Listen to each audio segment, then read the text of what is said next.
We've often been led to believe that our founding fathers intended our Constitution to be completely secular. In fact, a book used in many law schools is called A Godless Constitution, and its thesis is that that's what the founders gave us and intended. But is that really true? And were the founders largely skeptics? Here are some comments on these issues from law professor John Eidsmoe, retired Judge Darrel White, and Dr. Daniel Dreisbach of American University.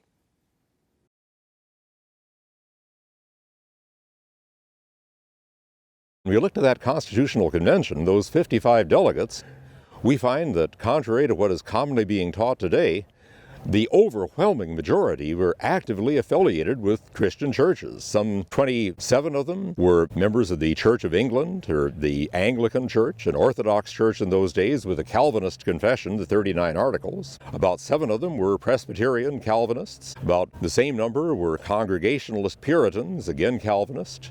2 of them were Dutch Reformed, 2 of them were Lutheran, with a very similar theology in most ways. There were 2 Methodists, 2 Roman Catholics, one who we just don't know for sure what his religious beliefs were. And that leaves maybe about 3 or 4 that you would call unorthodox in their religious beliefs. That's a very small minority. It's about 6%.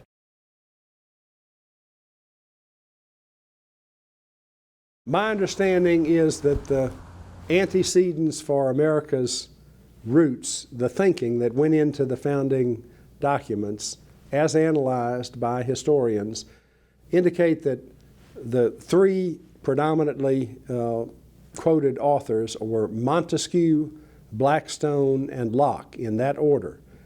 And that suggests to me, and I think other thinkers, that this is the very clear biblical underpinning of America. Their writings, the checks and balances that Montesquieu wrote about, had to do with the depravity of man. It wasn't a confidence in man. It was a notion that power corrupts, and absolute power corrupts absolutely. And we'll see that throughout the Federalist Papers.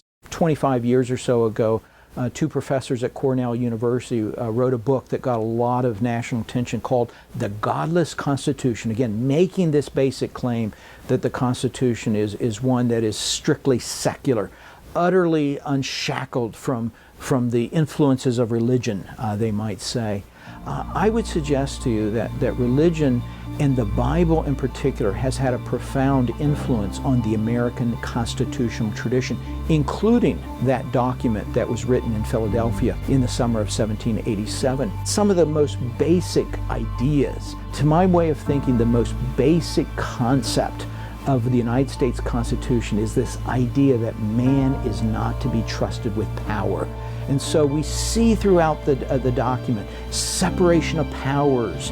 There is a prohibition on double jeopardy, trying someone twice for the same offense. Writing in the late 4th century, St. Jerome, in his commentary on the book of Nahum, said this is an idea found in Nahum chapter 1, verse 9. And from the mind and commentary of St. Jerome, it becomes a part of canon law.